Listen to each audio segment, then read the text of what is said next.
ನಮಸ್ಕಾರ ವೀಕ್ಷಕರೇ, ಕಲಿಯುಗದ ಅಂತ್ಯವನ್ನ ಸೂಚಿಸುತ್ತಿದೆ ಈ ದೇವಾಲಯ. ಈ ದೇವಾಲಯದ 4ನೇ ಕಂಬ ಉರುಳಿದ್ರೆ ಜಗತ್ತೇ ಪ್ರಳಯ. ಒಂಟಿ ಕಂಬದಲ್ಲಿ ನಿಂತಿರೋ ಈ ದೇಗುಲದ ರಹಸ್ಯವಾದ್ರೂ ಏನು? ಈ ಕಂಬದಲ್ಲಿ ಅಡಗಿರುವ ಪೌರಾಣಿಕ ಸತ್ಯವಾದ್ರೂ ಏನು? ಈ ಒಂಟಿ ಕಂಬದ ರಹಸ್ಯವನ್ನ ಬಿಚ್ಚಿಡ್ತಾ ಇದ್ದೀವಿ. ಆದ್ರೆ ಅದಕ್ಕೂ ಮುನ್ನ ನೀವಿನ್ನೂ ನಮ್ಮ ಚಾನಲ್ನ ಸಬ್ಸ್ಕ್ರೈಬ್ ಆಗಿಲ್ಲ ಅಂದ್ರೆ ಈಗಲೇ ಸಬ್ಸ್ಕ್ರೈಬ್ ಆಗಿ, ಹಾಗೆ ಪಕ್ಕದಲ್ಲಿ ಕಾಣ್ತಾ ಇರೋ ಬೆಲ್ ಬಟನ್ನ ಆಲ್ ಸೆಟ್ ಮಾಡಿ ಇಟ್ಕೊಳ್ಳಿ. ಯಾಕಂದ್ರೆ ನಾವು ಯಾವುದೇ ವಿಡಿಯೋ ಮಾಡಿದ್ರೂ ನಿಮಗೆ ಬೇಗನೆ ನೋಟಿಫಿಕೇಶನ್ಸ್ ಬರುತ್ತೆ. ಹಾಗಿದ್ರೆ ತಡ ಮಾಡೋದು ಯಾಕೆ? ಬನ್ನಿ ನಮ್ಮ ಈ ಸುಂದರ ಚರಿತ್ರೆಯ ಒಳಗಡೆ ಹೋಗೇ ಬಿಡೋಣ. ವೀಕ್ಷಕರೇ, ಅಂತ್ಯ ಅನ್ನೋದು ಖಂಡಿತ ಇದೆ.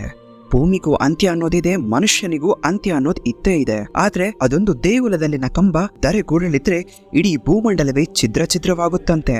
ಹೌದು ವೀಕ್ಷಕರೇ, ಈ ದೇಗುಲ ಜಗತ್ತಿನ ಅಂತ್ಯವನ್ನ ಸೂಚಿಸ್ತಾ ಇದೆಯಂತೆ.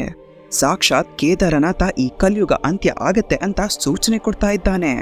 ಈ ಲಿಂಗದ ಸುತ್ತಮುತ್ತ 4 ಕಂಬಗಳು, ಅದರಲ್ಲಿ 3 ಕಂಬಗಳು ಆಲ್ರೆಡಿ ಕುಸಿದು ಬಿದ್ದಿವೆ. ಈಗ ಸದ್ಯಕ್ಕೆ ಇರೋದು ಒಂದೇ ಒಂದು ಕಂಬ. ಈ ಕಂಬ ಯಾವಾಗ ಮುರಿದು ಬೀಳುತ್ತೋ ಆಗ ಇಡೀ ಜಗತ್ತೇ ಅಂತ್ಯಗೊಳ್ಳುತ್ತಂತೆ. ಈ ದೇವಾಲಯದ ಕಂಬಗಳು ಇಡೀ ಜಗತ್ತನ್ನೇ ಹೊತ್ತು ನಿಂತಿವೆಯಂತೆ.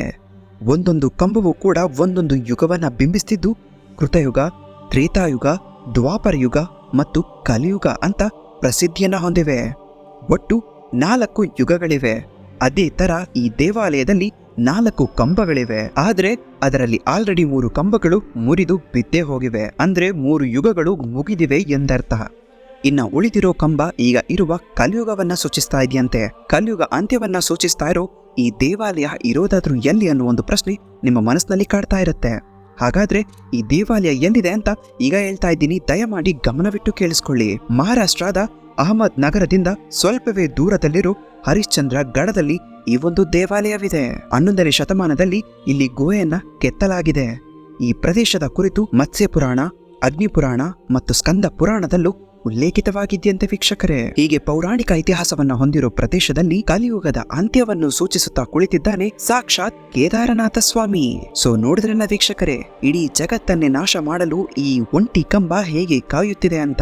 ನಿಜಕ್ಕೂ ಮುಂದೆಲ್ಲ ಏನಾಗತ್ತೆ ಪ್ರತಿಯೊಂದನ್ನ ಮುಂದಿನ ದಿನಗಳಲ್ಲಿ ನಾವು ಕಾದು ನೋಡ್ಬೇಕಾಗತ್ತೆ. ವೀಕ್ಷಕರೇ, ಅಯೋಧ್ಯ ರಾಮ ಮಂದಿರದಲ್ಲಿ ರಾಮನ ಮುಖದಲ್ಲಿ ಸಾಕಷ್ಟು ಬದಲಾವಣೆಗಳು ಆಗ್ತಾ ಇದೆ. ಆ ವಿಡಿಯೋ ನೀವಿನ್ನ ನೋಡಿಲ್ಲ ಅಂದ್ರೆ ನಮ್ಮ ಚಾನಲ್ ನಲ್ಲಿ ಇದೆ, ದಯಮಾಡಿ ಆ ವಿಡಿಯೋವನ್ನ ಪೂರ್ತಿಯಾಗಿ ನೋಡಿ.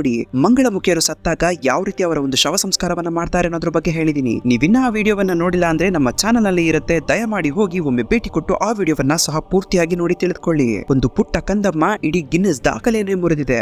ಹಾಗಾದ್ರೆ ಆಕೆ ಅಲ್ಲಿ ಮಾಡಿದ್ದಾದ್ರೂ ಏನು? ಪ್ರತಿಯೊಂದರ ಬಗ್ಗೆನೂ ಸಹ ವಿಡಿಯೋ ಮಾಡಿದ್ದೀನಿ. ನೀವಿನ ಒಂದು ವಿಡಿಯೋವನ್ನ ನೋಡಿಲ್ಲ ಅಂದ್ರೆ ನಮ್ಮ ಚಾನಲ್ ನಲ್ಲಿ ಇರುತ್ತೆ, ದಯಮಾಡಿ ಆ ವಿಡಿಯೋವನ್ನು ಸಹ ಪೂರ್ತಿಯಾಗಿ ನೋಡಿ. ನೋಡಿದ್ರಲ್ಲ ವೀಕ್ಷಕರೇ, ಯಾವ ರೀತಿಯಾಗಿತ್ತು ಇಂಟ್ರೆಸ್ಟಿಂಗ್ ಮಾಹಿತಿ ಅಂತ. ಇದೇ ರೀತಿ ಹೆಚ್ಚಿನ ಇಂಟ್ರೆಸ್ಟಿಂಗ್ ಮಾಹಿತಿಗಳು ನಿಮಗೆ ಸಿಗಬೇಕಪ್ಪ ಅಂದ್ರೆ ಈ ಕೂಡಲೇ ನಮ್ಮ ಚಾನಲ್ ಅನ್ನ ಸಬ್ಸ್ಕ್ರೈಬ್ ಮಾಡ್ಕೊಳ್ಳಿ. ಮತ್ತೆ ಮುಂದಿನ ವಿಡಿಯೋದಲ್ಲಿ ನಾನು ಇನ್ನೂ ಇಂಟ್ರೆಸ್ಟಿಂಗ್ ಫ್ಯಾಕ್ಟ್ಸ್ ಗಳನ್ನ ಹೊತ್ತು ಬರ್ತೀನಿ.